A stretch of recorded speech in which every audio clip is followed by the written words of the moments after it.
This is Eric Muathe with Muathe.com. It's about half an hour before the market close, about 25 minutes. Uh, Dow's trading about 38 points higher, and some of us are trying to figure out whether we continue holding or what to do right here. Do we go short? Do we go long? That's always the question. You ever notice that the market is always giving us a curveball? You're always worried whether you should take profits, whether you should get in, you should get out. It's never, and it will never be 100% clear. But what I like about today's action is, one, the Asian market closed at I think a 12-week high, almost 3 months high, which is huge. Yesterday I showed you the Japanese market trading at levels it hasn't seen. I've been showing you the Chinese market trying to, on a weekly chart, looking very strong.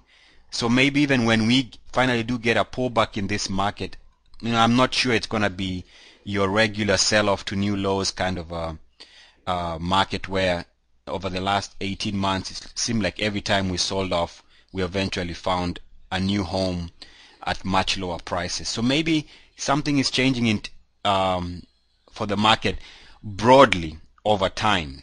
For now, we really have an extended move that keeps going, and for me, I'm going to show you.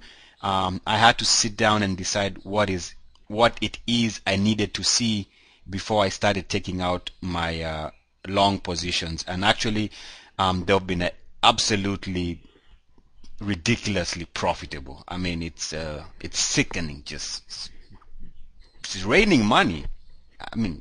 But anyway, so what I've decided to, as my initial minimum requirements to get out of the market is, this is a Dow Jones 1-year daily.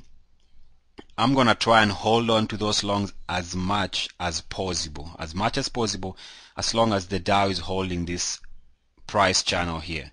I'll let it run as far as it can as long as this line is intact. Okay, and I'll also stick around with my longs as much as possible as long as I see this blue line here on the RSI hold for the Dow. That's going to be support right there.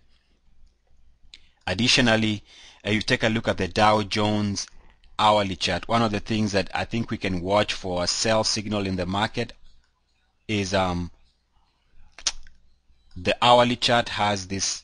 We had a double bottom here on a short-term basis on the hourly chart, and I think when this red line is broken at some point in the future, we might consider scaling out. So this line here might be something I could watch to see whether I need to get out of the market in the coming days. And I don't see a sell signal in the market right now. That's my point.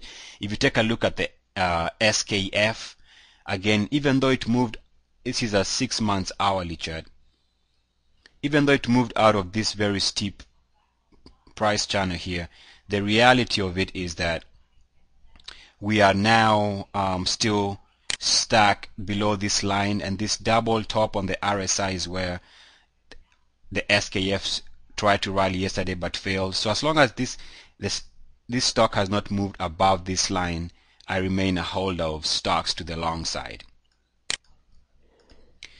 If you take a look at the EWZ, I haven't been able to send you guys any fresh buy alerts in the market, really, and because I need to see some of these markets break out. I need to see a different, because we've been stalling here so many times, and just like it would have been a disaster if you went long around here or here or here and held on, you lost a lot of money during these sell-offs here.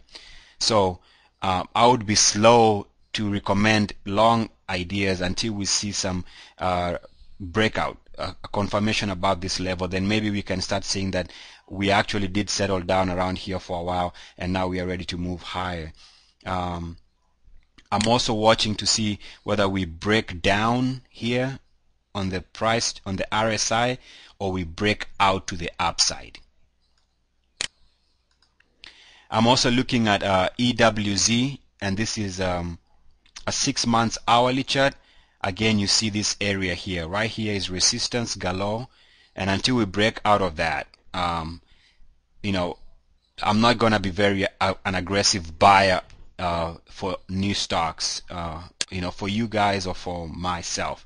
And I'm also watching this area here to see when we move and break, the 50 area and stay below 50 for a while on this instruments chart, because as you can see, it's trading in these levels here where there's momentum, and maybe we might trade here and even break out, adding on to the current gains in the market. But for now, until I see a breakdown, it has not broken down here, I will continue holding most of my longs, probably scale out of them as they continue moving higher.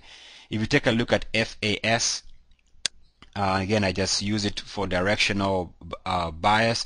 I see, like I talked about yesterday, the instrument is struggling to move above the 50-day moving average, stalling around this level. So we might get a pullback, or eventually we might have enough force in this market to blast out of this range. And when we do, after this consolidation, which is a 1, 2, 3, 4, 5, 6, 7-day consolidation. Let me draw a line here too. Let me be nice and draw you guys a line, okay? Just stay there, relax. I'm gonna draw you 2 lines to show you what's going on. Watch. We have support there, and we have a wedge here. And this is almost 5 days in the making. So if we break out, that's a new, fresh buy signal. Additionally, if we break out above this dotted line here, this instrument is going to be moving to new daily closing highs for its RSI. That's a fresh buy signal. So I have one more chart for you guys. Okay, I guess that's it. So those are the things I'm watching to see whether I continue holding on to my longs. And I've also shown you a few things that you can look and decide whether it's time to reinitiate the new buy ideas in your portfolio, a breakout in stocks like FAS or in the EWZ. Guys, it's really been tough going short, but I'm sure at some point that's going to be the strategy. It's not just now. Hope you're making money. Be careful. Take care. Peace and blessings to you always.